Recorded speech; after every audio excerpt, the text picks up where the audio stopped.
bienvenue à tous à un nouveau épisode de IT Live. Ce soir, nous sommes accompagnés d'un invité très spécial, Armand Nideguer. Il est cofondateur d'une marque de ski et de skateboard qui s'appelle NK Manufacture. Armand, si tu voudrais te présenter un peu plus en profondeur, peut-être nous raconter ton parcours. Ouais. Du coup, moi, comme il a dit, j'ai créé, quand on a créé la boîte, l'entreprise NK Manufacture avec Elliot, du coup, mon associé. Et on a fait un CFC de menuiserie et ébénisterie pour commencer les deux. Et après, du coup, en même temps que ce CFC, j'ai commencé à fabriquer les skates à l'âge de 15 ans. Et ensuite, du coup, tout le parcours, pendant le CFC, on commençait à faire des skates, machin, ensemble. Et par la suite, on a décidé de faire un voyage au Canada pendant 2 mois. Euh, et durant ce voyage, on a skié, on a appris un peu l'anglais. Et en rentrant du Canada, on s'est dit, mais pourquoi pas. C'est notre rêve d'enfance de lancer notre boîte, d'avoir notre boîte de fabrication de skates et de ski. Et on a décidé de lancer il y a 3 mois, donc notre société au registre des commerces à Genève. Et puis justement, une question dont je voulais t'en parler, c'est le fait d'avoir deux fondateurs, deux cofondateurs. Comment est-ce que ça fonctionne est-ce que ça fonctionne bien? Est-ce que des fois il y a des problèmes qui surviennent? Franchement, on nous a souvent dit, genre, l'association, c'est risqué, c'est quelque chose de difficile. Après, nous, on est jeunes. Moi, je me voyais pas lancer mon entreprise tout seul, ni Elliot, qui est mon associé du coup. Et on a des caractères qui se complètent, je pense, très bien. Donc, lui, il est plus calme. Moi, je suis un peu plus. Je vais vouloir faire quelque chose, je vais le faire. Et des fois, il va falloir réfléchir et moins y aller d'un coup sans réfléchir. Et puis, probablement faire des erreurs quelquefois. Et ce qui fait que lui, il va plus canaliser la chose et on va plus réfléchir à faire les choses. Et dans l'autre sens, du coup, je vais plus un peu booster Elliot sur certaines choses. Et du coup, on se complète vachement bien. Et je pense que ça, on a énormément de chance parce qu'il y a beaucoup d'associés où ça marche pas parce que justement, ils ont un peu les mêmes caractéristiques dans leur comportement. Ce qui fait qu'à un moment donné, ça clash. Et donc, nous, on a cette chance-là. Donc, enfin, moi, j'y crois vraiment à cette association. Et puis, voilà. Ouais, c'est sûr, c'est sympa d'avoir un cofondateur, quelqu'un pour t'aider. Et justement, vous êtes rencontrés, comme tu as dit, dans la menuiserie. Ouais. Comment est-ce que ton expérience dans la menuiserie, ça t'a aidé ouais, quelles expériences as-tu eu dans la menuiserie pour t'aider justement à monter NK? L'avantage en fait, c'est qu'avec Elliot, du coup, on a été dans la même classe, dans la même école. On a commencé au même âge, à 15 ans. Et dans notre école, en fait, on a deux sections possibles, c'est dual et plein temps.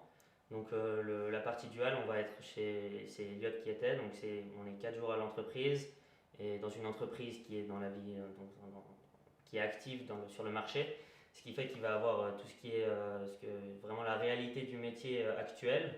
Et moi j'étais du côté plein temps, donc ce qui fait qu'en plein temps on apprend plus le métier dans la profondeur, de la base de la menuiserie. Dans les vieux assemblages, apprendre vraiment et on a le temps et ce qui permet de rentrer en profondeur du métier. Mais par contre, en contrepartie, on n'a pas cet avantage-là que si on arrive dans la vie active, on n'a pas le côté il faut être vachement rentable, même s'ils essayent les profs de nous dire écoutez, en entreprise, il va falloir aller plus vite ou des choses comme ça. Et du coup, encore une fois, on se complète bien parce que lui, il a eu ça de la vie active, il a eu la vie active vraiment très jeune. Donc il a ce côté il a appris comment fonctionner avec les clients ou ces choses-là. Et moi, du coup, j'avais plus le côté, la menuiserie de base. Et puis, voilà. Justement, tu viens d'en parler, je voulais baser ma prochaine question autour de ça. Trouver des clients, c'est toujours difficile pour une boîte quand tu la montes. Ouais. Comment est-ce que quelles ont été vos stratégies en fait pour essayer de trouver des clients et comment Ouais.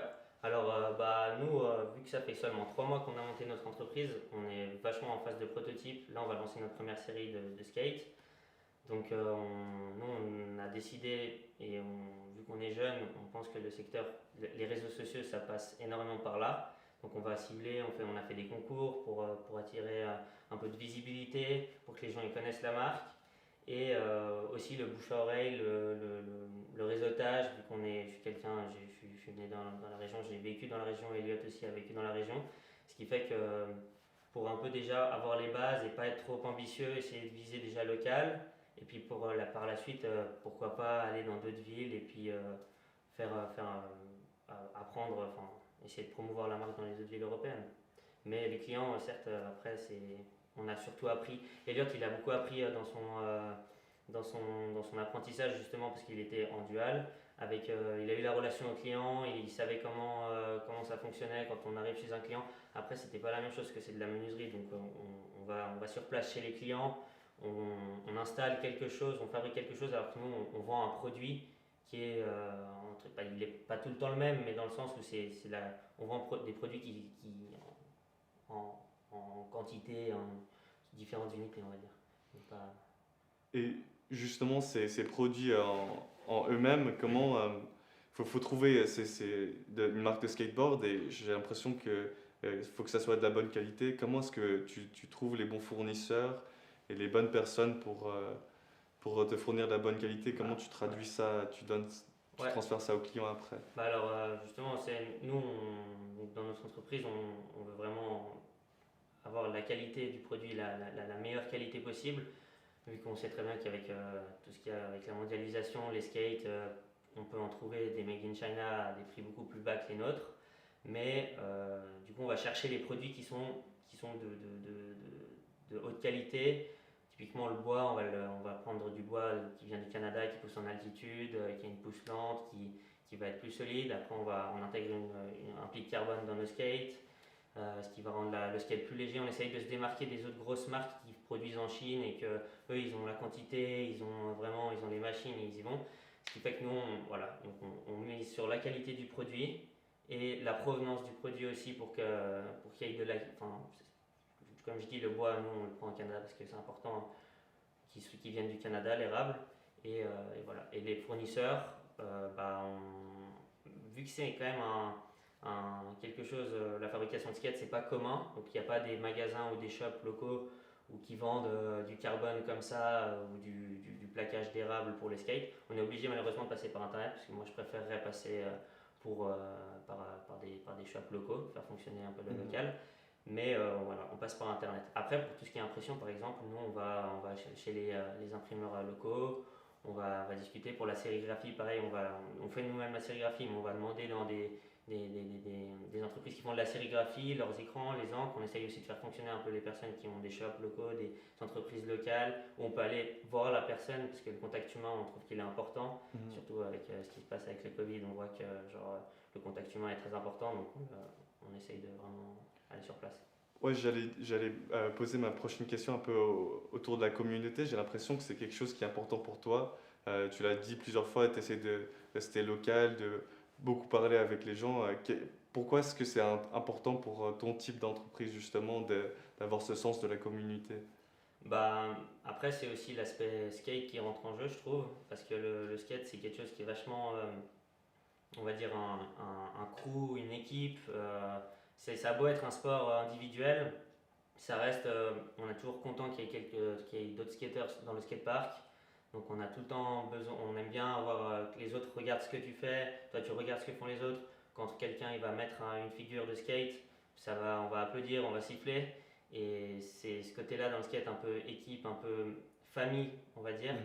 Et donc c'est important de sociabiliser, de rendre la chose un peu que les gens s'approprient un peu le concept de la marque et que ça fasse moins multinational qui vient de Chine. Et puis voilà, je fournis les boards aux les gros distributeurs, ils vont leur fournir les boards, ils vont sponsoriser des skateurs, leur dire voilà, je te passe des boards, moi je veux que tu mettes des vidéos sur Insta. Nous, ça nous intéresse, mais on cherche un peu plus. Si on cherche que si on sponsor une personne, on sponsor 2-3 jeunes, des jeunes, je dis ça, enfin, des personnes de mon âge, et on leur passe et on leur dit, on leur parle, on leur dit voilà, si on te passe une board, c'est aussi pour que c'est clair, faire des vidéos sur Instagram, identifier, c'est hyper important, mais d'en parler, de se sentir que tu connaisses le produit, on lui explique comment est fait le produit, on va lui dire voilà, c'est comme je dis, la colle qu'on met dedans, la pression, on met plus de 18 à 30 tonnes de pression par skate, pour qu'ils puissent un peu vendre et on voit qu'ils connaissent la marque et qu'ils se l'approprient, quoi.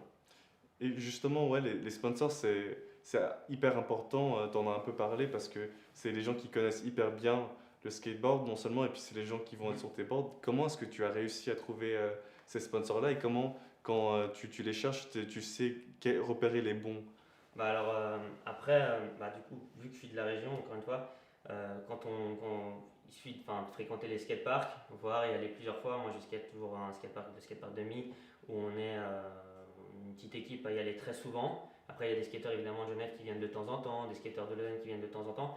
Mais globalement, chaque skatepark, toi, je sais que tu skates aussi, tu sais qu'il y a des crews un peu de skateurs, ils se rejoignent un peu tout le temps. Et ce qui fait que bah, moi, j'ai vu en skatant, on voit les personnes qui ont un niveau, on voit, c'est pas sur une session qu'on peut voir ça, on voit les différents moods du gars.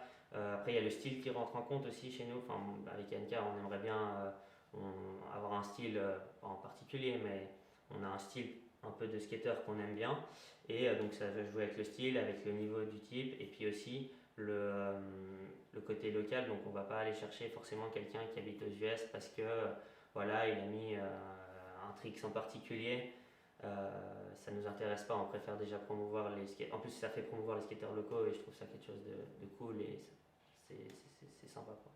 Et ouais, comment aussi entre repérer les sponsors et puis monter sa marque, qu'est-ce qui te motive vraiment à continuer à faire tout ça? Quelles sont tes ambitions personnelles pour toi par rapport à ça? Bah, après, moi, depuis que j'ai 15 ans, du coup, j'ai commencé à faire ça. J'avais fait mes premières vitrines à 16 ans. J'avais fait une vitrine chez Transport quand j'étais durant l'apprentissage. Et après, bah, du coup, on s'est associé avec Elliot.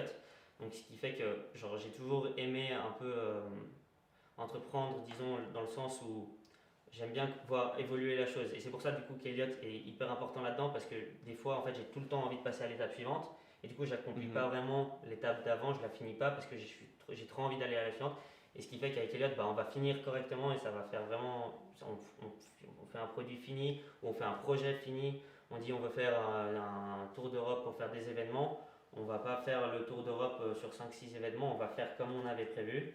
Et c'est ça aussi que j'aime bien. Et du coup, pour revenir sur la question, euh, que c'est aussi le côté bah, de voir grandir la chose.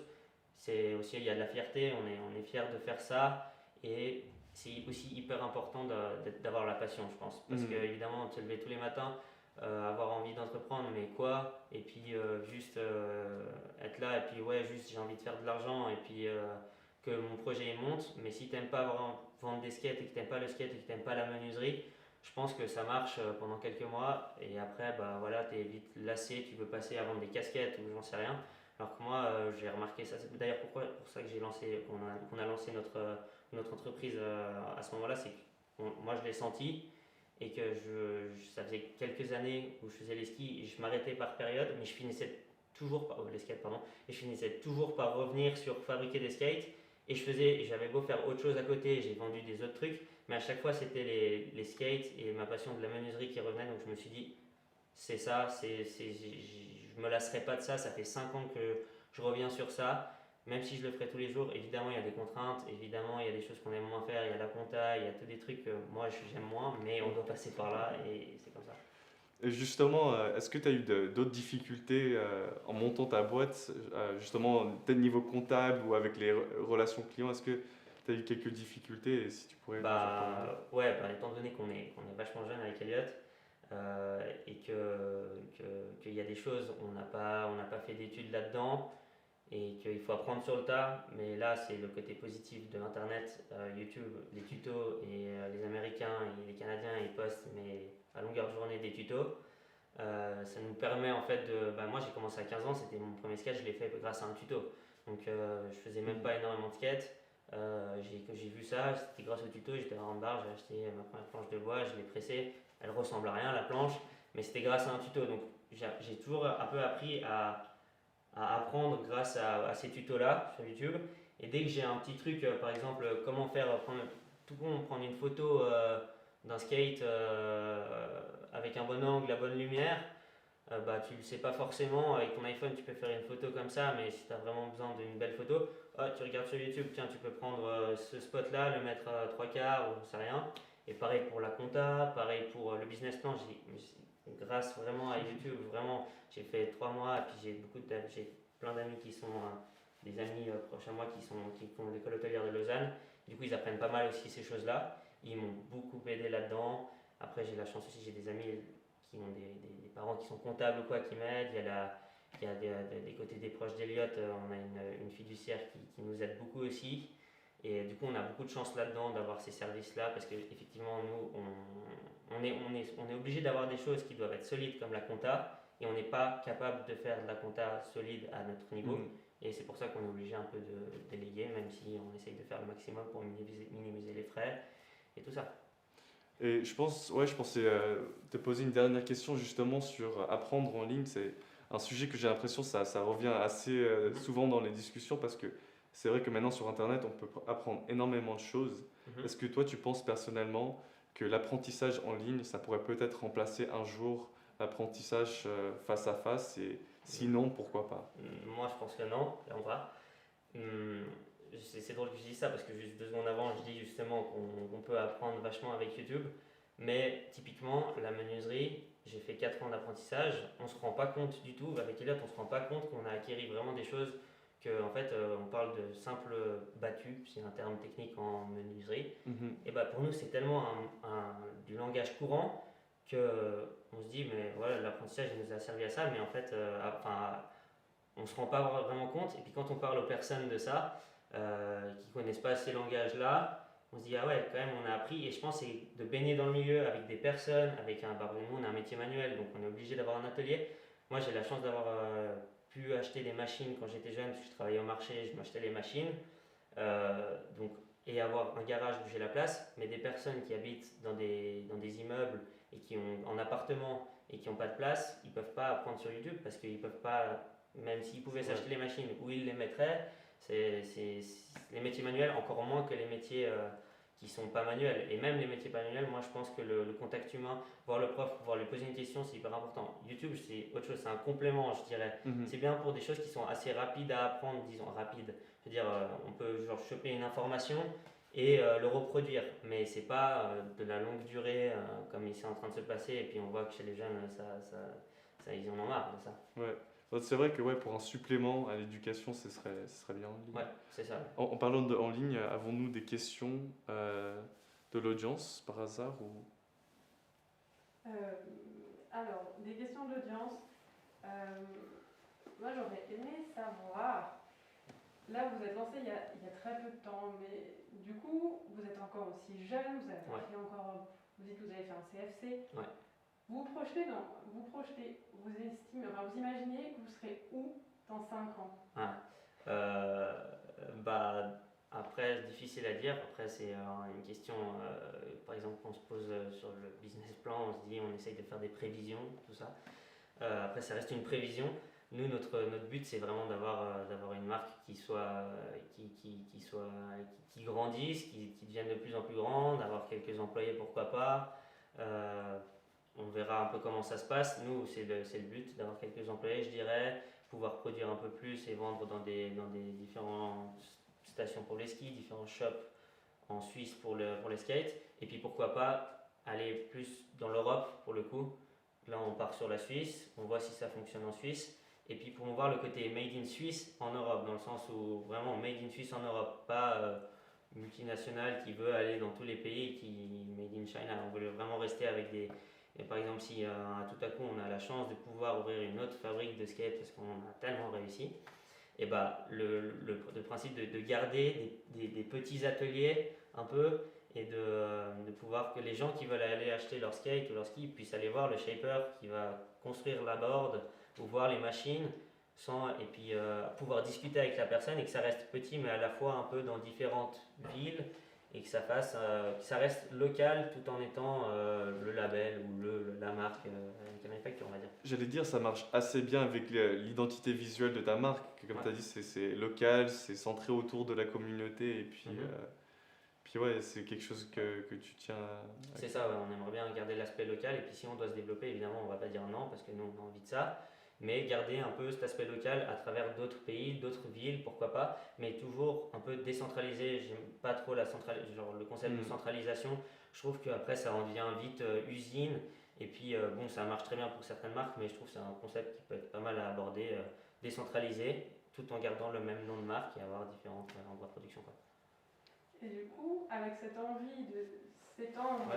là, sur un objectif peut-être 5 ans ou Ouais. plus, et aussi avec votre background, le fait d'avoir fait un CFC, peut-être, est-ce que vous ne trouvez pas que, enfin, est-ce que vous n'avez pas cette sensation, enfin, est-ce que tu n'as pas cette sensation que tu aurais aimé faire une autre formation et qui t'aurait peut-être permis. Ouais, bah moi quand j'ai commencé l'école de menuiserie, j'avais fait aussi d'autres concours pour rentrer dans d'autres écoles.